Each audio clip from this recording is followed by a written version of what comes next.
sure you hit the subscribe button. Yeah. You guys, this is going to be like a first story time I'll be doing on this channel, and I'm very nervous, anxious, mixed feelings, like, because I like gisting, I like saying stories, telling my friends or so, but I don't know I'm going to do like on camera here, like, but I feel like I'll do pretty good. I'm not really sure, yeah, but hopefully like it turns out well. Like I can see from the title of this story time, how I survived breast cancer / my first surgery. Yes, this story was voted for like on my Insta story, because I did this post off on my Insta story, and my friends on IG, like, you know, voted for it. See the whole year, like, so this was what I won, and I'm very happy that I won, because I've actually like been wanting to say this story, because I feel like it's very how would I put it? It's very educative, and it's also part of like creating awareness, like, because I was able to know about me having breast cancer was because they were creating an awareness in my school. That's how I knew. So I feel like if people can continue creating awareness to different people, we'll be like self-aware. Yeah, self-aware. So make sure you like this video and share. You're a guy, you have babe, you have sister, you have friends, like, share to them, because you don't know who might be in need of it. You don't want to be like, and I should have sent it to this person when I could actually got them. So just do it now. So let's go straight into the video. Yeah. So anyways, I'm going to be saying this story based on research and true life experience. Yeah. The reason why research is part of it is because I was 16 years when this whole breast cancer and shit happened.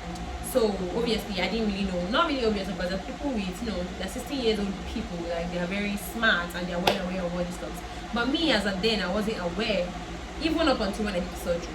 I wasn't really like, I didn't really know it. I just thought that maybe just normal me being sick and I'll get over it. Maybe my parents knew that, okay, this thing was not actually a small thing, but me, I didn't know. So I had to make some research to know how bad it was after. Let's go straight into the video. I don't want to slack in the gist. I want the gist to be going straight, like, you know. Let's go straight into the video. So anyways, I was diagnosed with stage 2 breast cancer when I was 16 years old. And when I was 16 years old, I was in secondary school 3. Yes, that's like the final stage of secondary school, where you moved straight into uni. So I was preparing to move straight into uni when I finished writing my external examination. At that period, I've not written my external examination. I'm like, the priority right now is the external examination to me, because I didn't know what the fuck it was. This is how I found out. So on a sunny afternoon, because normally I like being touchy, I don't know how to put it, but I like being touchy. So I was just like lying down on my bed in school, because I went to a boarding school. Yeah, I went to a girls only boarding school. So I was just lying down. We're having a siesta, because after our siesta we go for afternoon break. So we're having a siesta. Instead of me to sleep, I was just lying down. We're gisting in my room, because we like gisting. Any room I'm always in, we always like gisting. So we're just gisting, having our talk and everything. And I just found like something was weird. Like, why is this stuff in my boobs? Because it was like a very round stuff, like this, yeah, very round stuff with no shape. Yeah, I'm like, what is this thing? And it was secluded, like, it's not as if it's part of the boobs, like it's secluded but inside the boobs. I'm like, what is this thing? I was just worried. I told my best friend, and I'm like, babe, like, I don't know what's on my boobs or this one. She was like, maybe it's just breastbone. I should not worry much, because our worries then was our external examination. Any Nigerian student that must have gone through would know how external examination used to be like it used to be like rooms you have to pass it, because everybody wants to enter university. So they were like, oh, that's the priority now. She's like, oh, let's just focus on our reading, because we had to. So that was like not really serious for me. My serious thing was I was going to what's it called, university. I was going to pass my exam and go to university. Yeah, that was my priority. So I didn't tell anybody. I just told my friend, and we just dismissed it, and we move on. Life continues. We continue reading, preparing for the exam and all those shit. But we didn't write the exam yet, because we were still preparing. Then alumni in my school, like people that already, the also the association said to hold this program where they're going to like come to school, lectures on different topics. Breast cancer was amongst, HIV/AIDS was amongst, lots and lots of, like, you know, topics were on the list or whatever. I'm going to take like a week. So my class, like few people from my class were picked to be like amongst where I will be serving during this program.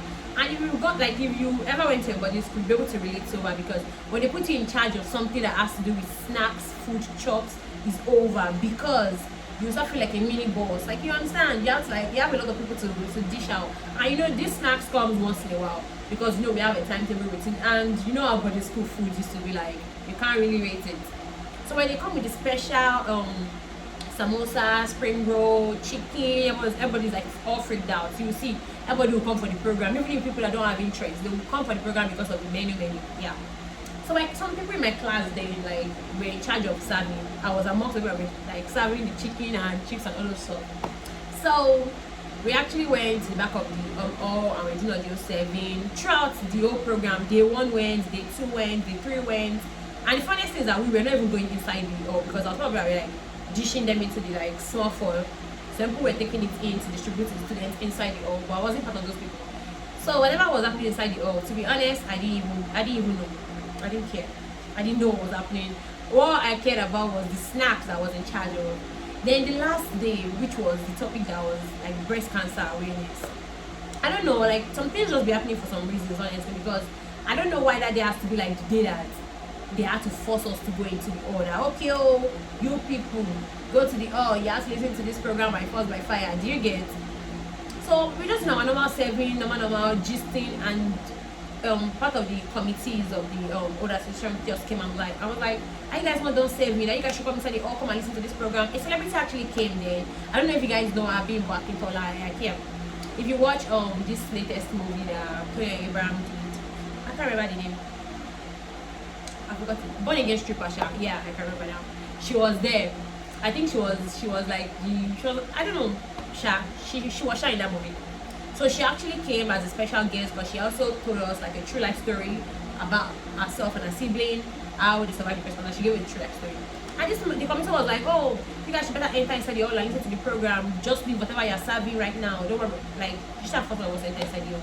Now I was actually even pleased that I don't want to come and hear this program. You get now. I entered. My sis then was in school too, because my sister was in that school too. My immediate sister. So she was in the hall too. Everyone was on our side, and we were just doing the normal watching of the program thing. We were talking about breast cancer, and that was when they were doing the self-examination aspects, like how you know whether you have a lump in your boobs or not. Self-examination. So this self-examination, like, as you can see it, yeah, I'm not sure if it's really clear here, but I'm going to put it like, I'm going to make it very wide. Maybe at the end of this video you see. So you can maybe like, to self-examine yourself too. Because I can't do it in this video. But you will see, like, I'm going to make it very, very understandable so you're going to get it. So I'm like, they're just talking about it. Oh yeah, you self-examine yourself, you raise up your hand, you do this. I know how school is going to be like. I was just busy laughing. So probably because the man was touching her breast and all, so everybody was just busy laughing, like, doing all the whole, taking it as a very, like, including me, I was doing that. So then the woman just spoke about it and was like, okay, they're going to be doing free examination for anybody that is interested, that we should come to the back of the hall to, do the examination. Everybody's like, because the thing is, the room to the where you're going to get the free examination is right at the back of the stage. So there's no way you're going to get to that room without climbing the stage. So whenever you climb the stage, everybody will be like, oh, so this person is passing, like this person is going for the examination, like they're going to make a mockery out of it. It's not a big deal, but that's how students we are, like, we just laugh about it. Me, I was really shy. I was like, I'm not going anywhere with my best friend. My best friend was like, babe, go, like, she didn't mention something about, like, something was your breast, just go there. Like, I'm not going, like, what else? But then I'm not going, like, everybody will see me, that one, She should convince me to go there. Even if there's nothing, at least you should be sure. Then I went there, like, even my sister told me, like, she was like, wow, what am I going to go and do? What am I going to go and do there? Then I went there, then we met this doctor. She showed me to lay down, and she did the free examination for me. So she raised my left hand up and she checked it, and she was like, and she just said it. Then she just took this small this sticker note and she just wrote something in it, and she's like, I should give it to my I should give it to the nurse at our school clinic. I'm like, okay. I peeped into the list and I saw, like, I didn't see the ready stuff. She was just alone, like, I'm like, what the fuck is this? But my friend was like, that she thinks there's actually something in my boobs, that maybe it's that stuff. As we were going to the clinic, I was like, hey, I'm really getting scared. She was like, I should not be scared, Jerry. That thank God you actually went to even go and do the examination. To be honest, God just choose my best friend then, like, because I'm very sure if she was not with me, I'm not going anywhere. I'm not going for any checking. That's why it's good to like to be very like, I don't know how to put it, I don't know the word to use for it, but you should try and like know, do a lot of findings, confirm, like, yeah, let me just put like, you need to confirm it. Mommy, I'm like, no, it can't be nothing, because you get. But we took it to my clinic, and the woman was like, the woman in our clinic is like, she's our body, because our daughter is in our class, and we like, well, me and our daughter were like, we're close. So she's like, I mean, what happened? And she checked the sticker note, and she's like, let me see. She went to lay down, and she checked, and she was like, oh yeah, there's really a lot. So for real, like, this stuff that I was dismissing since all these days, it is for real. Like, I was just stunned, and she called my mom, and my mom was like, just saying, what is it? Or like on the phone, like, she was like, when you're very surprised, what is this stuff exactly? Like, the nurse was like, she should calm down, and she should come and pick me. Because anytime in school, if you have the opportunity to go when it's not time for holiday, you'll be like, hey. It's like a big flex. So me, I'm like, thank God I'm able to go more. I'm able to like bring provisions. That's what was in my head, to be honest. I'm like, I'm able to bring provisions, I'm able to bring cornflakes, milk, thinking about all those stuff. Second day, very early in the morning, mommy was in school. I was stunned. The mommy that would be telling me, oh, she's very busy, she and my daddy, that they cannot come for visiting days. I was surprised that she came. Anyways, priority. That was like extreme, And she came and she was like, oh, and she came to the clinic and she saw me. And the man was like, oh, they have to take me to the hospital to do more checkups and that. Even that, my mom was like, is it that bad? Then she just was going to that. There's actually lump there that I have to go through surgery. You see that surgery? Mom was like, mommy was not having it. Like, surgery? Fukini, for what? That one, do you get it? The man was just like, like, I should just go to the hospital first. They will know what's up. So mom was like, okay, she went to throughout already inside the car. Mom was like, hey, oh no, like different kind of prayer points. That God, I beg you, this, that, like everything. Me, I was in the car just chilling because I don't know, I don't really know what it was. But so we got to what's it called? We got home, we went straight to the hospital. We met this young doctor, because the hospital we went is like our family hospital, and like they are very, very good at what they do. We met a junior, I think the older doctors were not on seat, but there was this junior on the seat, and we spoke to him. Honestly, during that period, the amount of time they were just raising my cloak up to check, I was really tired. The doctor was like, okay, I went under, they opened the blind. I was like, okay, I should lie down there. You check again, like, it's actually long. Honestly, that's how I was feeling. And then mom was like, so what is going to happen now? Like, are they going to give me a drug to like make it go? That must I do a surgery for it? The doctor was like, it has to be a surgery. That they have to remove it. But it was like, but sometimes my doctors he dismissed it too. It's like, mom was like, I told her I want to write why, I told her I want to write external examination, that one. Like, mom was just making a whole thing about it. And he was like, okay, maybe she wants to write the exam. That which one is more important? I exam and later go and write the exam. And I'm like, what's this uncle saying? Like, like, I don't know, I was just kind of, I don't understand. Mom was like, that she knows what's going to happen. The doctor was like, I should go write my exam. After my exam, I should come and do the surgery. Okay, now, mommy was still doing all her own prayers, that she even prays that she not be able to do the surgery, said that it should go by itself. Like, do you get it? I should just like, that she even prays that she should go by itself, that one. I went back to school. I told my friend, like, I didn't do it because everybody already thought that how I went back doing the surgery. I was like, I'm not doing the surgery, that is after my examination. But that doctor, I felt like he's saying that I should go write my exam first. I don't know what to put that decision. Like, I feel like he made the decision based on the fact that he doesn't know like how the after treatment is going to be like do you get after surgery, how I'm going to care for it, how I'm going to like be able to take care of myself, whether it's going to be very bad. Because if it's very bad, I'm very sure I'll be able to write my exams. So maybe that's what I was worried about. Because I don't know why it would just be like, oh, exam is more important and I should go write the exam. Do you get it? I don't know why it would just make a decision like that. So I wrote my exams and everything happened. I did my exam. I even did my graduation. I left school. I really even started working my admission process into my university. And my best friend there was telling me like, babe, like, when are you going to do this stuff? That like when I go, you know, and they said that breast cancer stuff. So my parents again, they were like, it's true that they should do it. Mom was like that I must do it before I resume to my uni, because like that's that I must do it before I resume to my uni.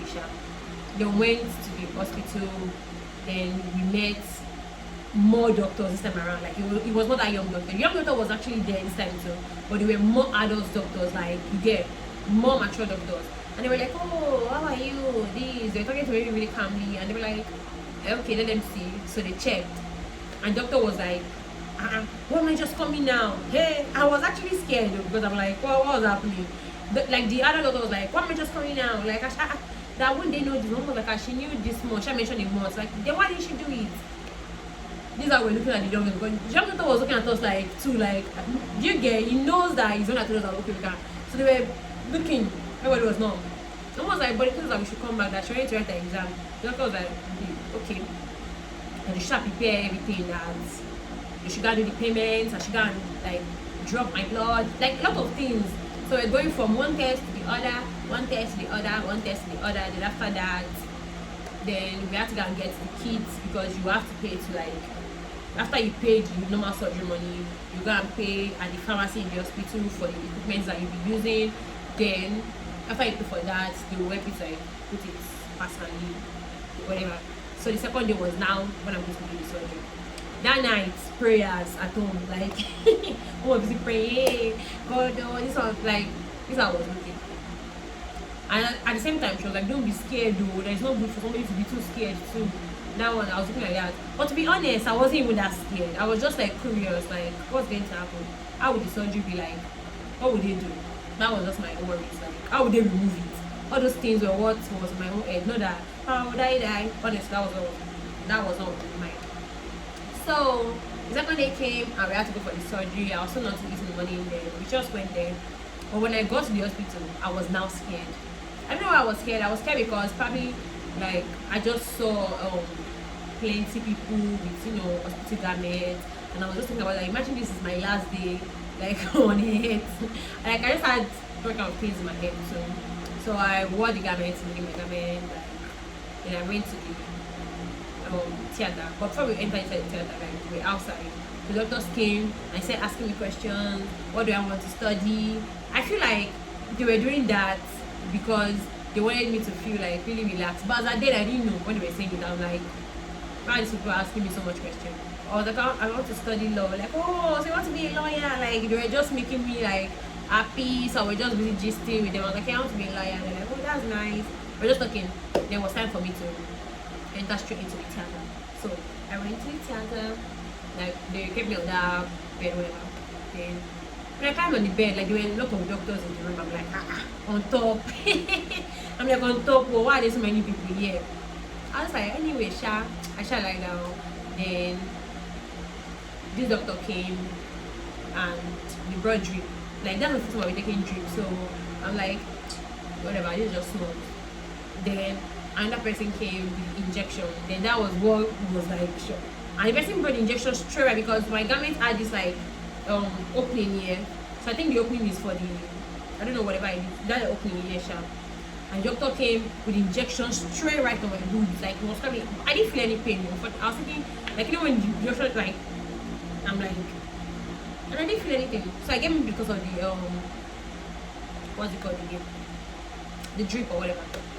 So I was just like, oh, and making a use the injection. I slept off. I was in underwater. To be honest, I was dreaming about SpongeBob's, like many SpongeBob's in blood. Like that was that was what was in my head. Like that was what I was dreaming about. So the next moment I just started getting my name. Amina. Like, you know, I didn't have the ability, like the strength to be like, yes. I was just quiet, like no one to talk. Remember that I'm like, I can answer you, but I can't say it out. Do you get it? So everything was just quiet. I was like, Amina. They're busy calling my name. Yeah, at the point, I was like, They called it again. I was like, So they're okay. Then they now moved me to the ward. While I was going to the ward, like when they were pushing the bed to the ward, I could see my mommy's leg because my hands were like this. I got to my mommy's leg, like moving after her. Why is her hands like this? Is she okay? Mom was like, she was moving after this thing. And I was just like saying that one. Then I got to the ward and I laid down. My dad and my mommy was there, and everybody was like, am I okay? That one this. But like when I checked, that's so like my old boot was plastered, like plastered. And oh, I skipped the part. So that my surgery day, I actually saw the day I went for the second appointment that they told me that I actually surgery the next day. I saw a girl too that she had that lump in her boobs for when she has been very small, and it was even was very obvious because anybody that say I'll be like, oh, like she had two boobs or something. Do you get like she had two boobs on one? Like I saw the girl, she's younger than me, but like yeah, she's younger than me. And the mother was like that she has had this stuff since I didn't even know what it was. That people just used to make fun of her that she has two boobs in one. I was like, this is serious than I thought. So when I was laying down, when I was talking to my mom, and I just saw the girl too, they brought the girl to the ward that she was lying down. Mommy even took picture of what, like, because they showed her what the lump was, like they showed her, so she took picture of it on her phone. Assuming mommy's phone did not misplace, I would have kept the picture so bad here because I would have even loved it so much. But she lost her phone, then everything, was gone. So that was it, yeah. And I did the surgery. But to be honest, the after treatment was not even that. It was not that deep. Because I went to the hospital twice after that surgery. The first time was just to change, and the second time was to clean, to remove finally, and there was actually nothing. And if like up until now, nobody will ever know that I did it because they didn't make it very obvious. It's not like as if they really cut my boobs in a very massless way or something. No, like it was just cute, like yeah. So it was just proper and okay. But anyways, so that was how my first surgery went. So me personally, I'll say my first surgery wasn't very chronic. I'll just say wasn't very bad. I'll just say it was cool because it wasn't that deep for me, and I'm very happy because something bad didn't happen afterward. It was cool, yes, and I'm super happy about it. Like that because for me to be diagnosed with stage 2 cancer, stage 2 breast cancer, if my friend didn't push me to go and like to go and meet those people for the examination, I wouldn't have known. I would have still kept it to myself. I'm very sure of that because I know the time to do and we can ask. Yeah. So I would have still kept it to myself, thinking that I don't want anybody to know. And I don't know what it would have turned to. It have been so bad. So I'm just grateful. So that I've met people that they tell me that okay, they've actually done this. And it's actually nice to see survivors too. And when they're like, oh, I've actually removed lump too. I even have a friend that actually removed too. So to be honest, it's just a good thing to see because to me I'm like maybe I thought it was a very rare thing. It's not a rare thing, it's not, because for me to even have a friend, to even know some other people that have actually like gone through it says a lot. So you really have to be self-aware and just make findings, just ask questions, go to hospital, and most importantly that self-examination, do it. Like getting out of your body. Who is going to know about your body even on you? So just checking. So and so I later made my researches about breast cancer and stages to breast cancer. It depends on how serious it is. That's how the stage goes. So stage 1 is like it's still very little. It's still your boobs. You can't really like signify that okay there's something here. That's stage 1. Stage 2 is when it turns into that lump, which I had, and stage 3 is when it like moves to your lymph nodes that's close to your breast. And with aggressive treatments, that stage 3 can actually be cured, but to be honest, there's high risks of it coming back again. That's it. I even have a colleague that actually has this particular one like that. She keeps doing it and it keeps coming back. It actually is not an easy thing because aside from you paying for it, like you taking numerous surgeries to get rid of something is actually not nice. It's not nice. So I just feel like if you find yourself in that kind of position or in that kind of situation, try to go to like other hospitals, not just stick in one side. I actually told our colleague, don't just stick in this hospital because they are giving you drugs, they're giving you this. Try and like check out other hospitals, whatever they have for you. You don't know, you don't even know, to be honest, because where we see, that's how like hospitals to get, like they have grade, we have professionals and we have professionals. Do you get? Some people are not really professionals in breast cancer field, and why some are real professionals in it. So you don't even know, like just make the inquiries, to be honest.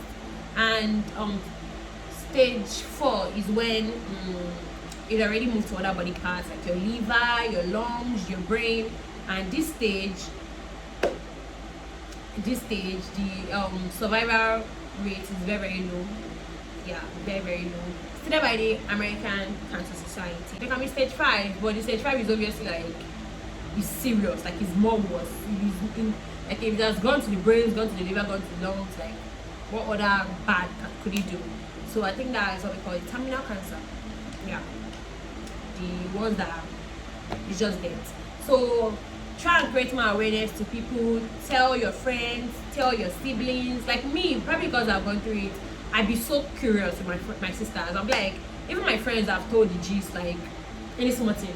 I mean, I want to check, especially my best friend. Like, I want to check this. Like, she will check. So, like, I feel like it should be something that should be common. My sister, I tell them, like, yo, you guys, because you really need to know. If I wasn't very aware of my body, I wouldn't have been like, what's this stuff in my chest? I'll just ignore it. Thankfully, I was. And that was why I had to, like, push it, tell my friend. My friend pushed me to the hotel to go and do the examination. From there, that's how I was able to like get rid of it. So tell a friend to tell a friend. For me, this breast cancer survivor stuff is very emotional now that I know about it. But then, like I said, it wasn't really serious for me then because I didn't really know. But now I know that God really did some wonders because yeah. So that's the end of my story time. Yes, I don't know if this video was short or it's very long, whatever it is, but I shall hope you enjoyed the video, because like I told you, the video was going to be educative, so you're not going to expect some sip and drink or some girl, like, you know, some girly talk thing. This is actually even a girly talk, but I feel like it's a general thing that needs to be known, and it's something I just really like wanted to share so bad, because I feel like if I share it, I'll be able to like help somebody, or someone that listens to it might want to tell somebody like that. We keep telling people, like, you get me? So that's the end of my story time. I hope you enjoyed the video, because I don't know how I did. I hope I enjoyed the video, but I actually enjoyed saying it finally, because it's like, at last I've said it. So tell a friend to tell a friend. I keep saying it. Tell a friend to tell a friend. Ladies, guys, you guys should ensure that you tell your people. And for this my story time here, I'm going to be dropping some clips at the end of this video to see like their clips on, you know, breast cancer stuff, so you can to like check it and make sure you check. Make sure you research. You do your research too, because if I didn't research, I wouldn't know how bad that stage. But I didn't even know that it was those stage 2 cancer. Stage 2 breast cancer. I didn't know. I did the research on my own, and I knew that okay, what's stage 2? Yeah. So I'm very sure maybe it's people like, maybe they told my mommy that we knew that it was stage 2, because me, I didn't really know. But now I know. Yeah. So you guys, make sure you drop a like. Please like this video, and if you have any questions to ask regarding this, maybe you like whatever question, you're free to drop, because aside from me replying to you, there might be some people that really do, like, they really do know about this, like they're really good with aspect. We're able to help you reply to it, and in conclusions, make research. Like, I'm very heavy on that. I like making a lot of findings, so, and I feel like that findings have actually helped me. So let's do it. That's the end of today's video. Please, thank you for watching the video. Drop like, comment, and I'm very happy because, and subscribe to the channel. I'm happy because my subscribers are getting to 300, like 300 subscribers, like, you know. So we're going there. Thank you for people that have subscribed and the active watchers, people that have been, like, you know, for all your support. Like, I'm really happy. I'm super happy. Thank you. Take care. 1, 2, 3, 4.